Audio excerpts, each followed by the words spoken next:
review of the Ministry of Agriculture and Forestry be noted. Those of that opinion will please say aye. Aye. The contrary, no. The ayes have it.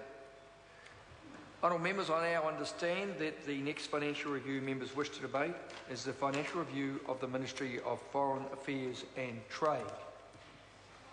Mr. Chairman.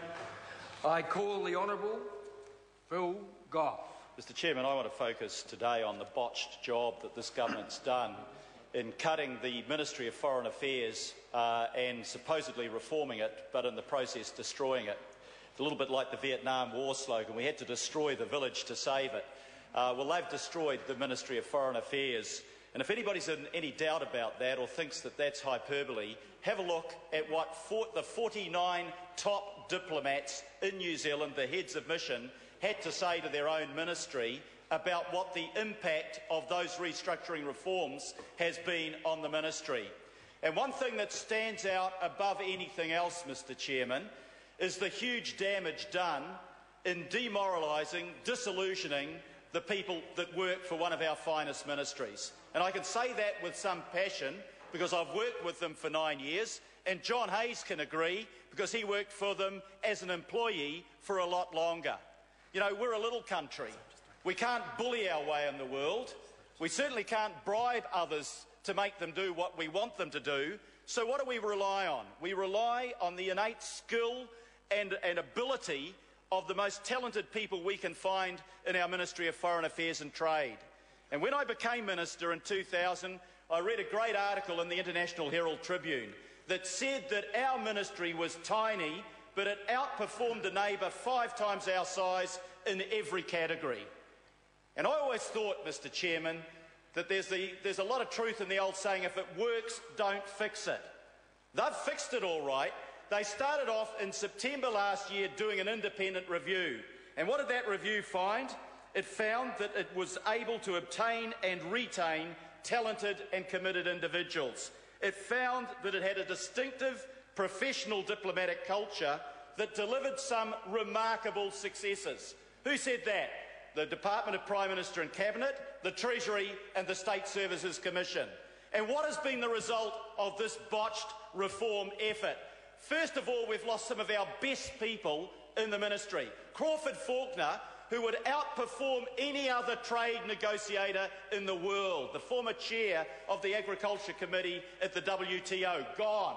Nigel Fife, the head of the Trade Negotiations Division, a very competent ambassador in Chile, and a really competent trade negotiator, gone. What do I find when I talk to any of my contacts in foreign affairs? They're either putting their notice in or they're getting the references ready to put their notices in. They are leaving in their droves, and it's the best and the brightest, the most talented and therefore the most mobile that are going. And that is the achievement of Murray McCulley. And what does Murray McCulley say in response to this? He knows that it was botched. They're now backpedalling so fast it's hard to know where they're going to end up. But he says it's all the fault of the Foreign Secretary, Mr. Allen. Mr. Allen is a civil servant. He actually was plucked out of the private sector by Murray McCulley to cut the Ministry of Foreign Affairs and Trade and restructure it.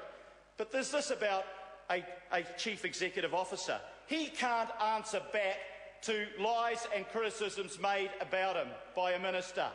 He is defenceless. And I can't remember a time in 30 years, Mr. Chairman, and nor can you, when a minister blamed his civil servant in a way that he knew that that civil servant couldn't fight back. But the ministry answered that. They said that it was the minister that appointed John Allen. It's the minister that set the directions. It was the minister that gave constant oversight. He can't help himself. He's a micromanager. Murray McCulley is responsible for this. And no matter how much he hides behind blaming his chief executive for the botch-up, he is responsible and he needs to go. Jenny Shipley decided that in 1999 when she sacked him as Minister of Tourism. She sacked him because of his inappropriate interference in the running of the Ministry of Tourism.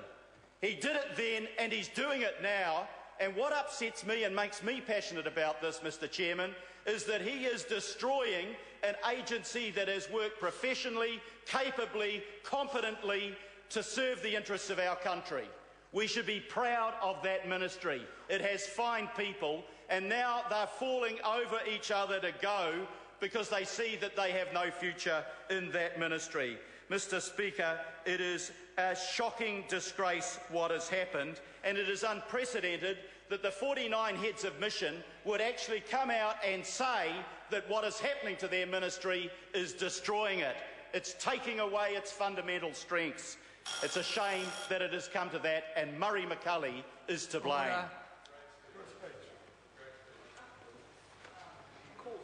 Is the member going to call? Sorry, Mr. Speaker.